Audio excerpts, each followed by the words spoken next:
Tennessee Tech head coach Dewayne Alexander and the Golden Eagles coming off their home opener, a loss against Furman this past week. They will go on the road to face in-state FBS opponent Tennessee. That's Saturday at 11 a.m. Central Time, SEC Network Plus, ESPN Plus. So, Coach, just some thoughts on your team, and then we'll open up for questions.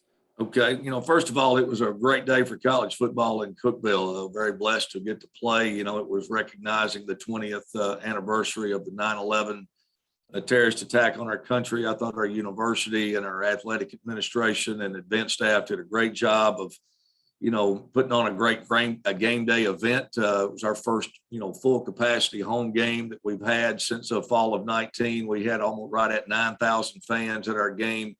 Really great turnout by the Cookeville community, recognizing all of our first responders, here in Putnam County, who have really been put to the test here over the past year and a half. So, just a big shout out to everybody that did that. A running of our freshmen, that was an annual event that we do here, and all of our fans. I really wish we could have given our fans more to cheer for. I'm disappointed in that. I think, if we could have got the crowd into the game, it certainly would have helped us. But in order to get the crowd into the game, you've got to do something as a football team to get the crowd into the game. And we never could really sustain or get any type of excitement to get our crowd going. We had some opportunities too, but just couldn't consistently do it.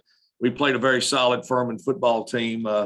They played like we thought they would play. They didn't have a turnover in the game. They only had 3 penalties. They're very solid in the kicking game. That's who they are and have been for many, many years. And you're going to have to earn a victory over a team like that. And we did not play well enough to get that done. Our team right now, we're fighting through some injury adversity, just some sickness and things like that. We have a lot of guys out. I have been impressed with some guys and seen positive things out of guys we've had to put in. But, we're trying to get some consistency, especially on the offensive side of the ball. And, we've had some injuries have been part of the issue. And part of it's just been we've not played well right there. We've got to take care of the football at the quarterback position. We've turned it over in some really bad situations, things you just can't do in the first 2 football games. As far as turnovers at that position, we've got to eliminate those and find a way to do that. Just got to find more consistency offensively. We had 2 nice drives in the first half, but could not finish either one of those. Really a big thing I thought in the first half was, we had a nice drive to start the game, pinned them down, had a chance, had them on their own 9-yard lines where they started their drive. And they only scored 10 points in the first half. One of those was a 91-yard drive. We could have taken advantage of that field position. We did not do that. And then we had a 4th and 1 there late in the second quarter that would have pulled us within, if we could convert that drive. We have it on their end of the field. We have a 4th and 1. We go for it, come up just inches short. They had a 4th and 1 in the same first half and was able to convert theirs, So, that was really, to me, a big difference in the football game. Defensively, we have played well at times. We've done some really good things against the run in the first 2 games. People are averaging right at 3 yards a carry against us. We're playing solid run defense. The only thing we haven't done defensively is create some turnovers. We need some complementary football. We need to create some type of field position for our offense, whether it be through special teams or defense, to try to create some turnovers. We've turned the ball over and we've not created any on our side. That's always going to make it tough, especially when you're playing at Sanford and you're playing Furman. When you're playing teams like that, you're going to have to create some turnovers and take advantage of them. And,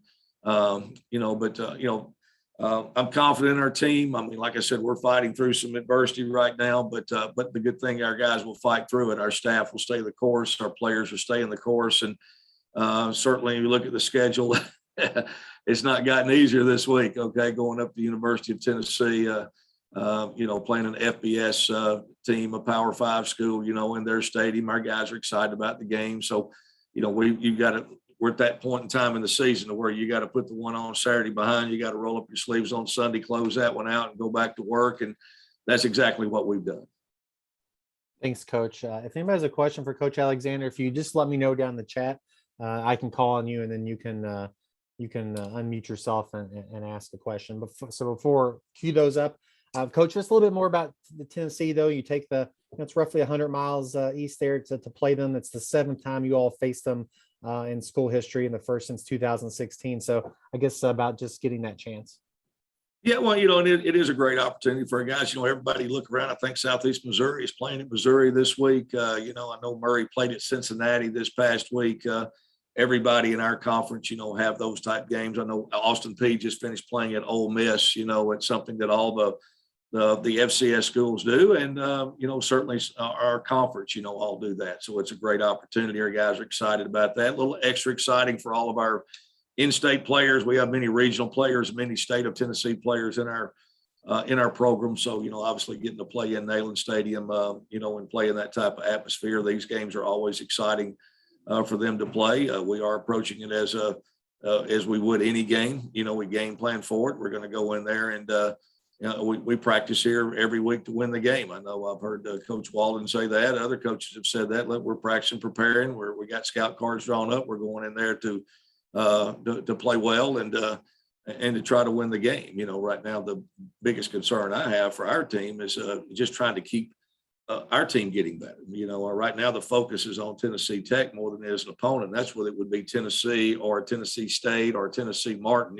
Right now with where we're at after having played 2 non-conference games, we're still trying to get improve our team, improve our program, and continue to get better and to make improvement. But we are excited about the opportunity. It's an early kickoff. It's at 11 a.m. Central Time, for us. So we're going to go up the night before the game so we can get up and be prepared to go over and play. And we're excited about the opportunity.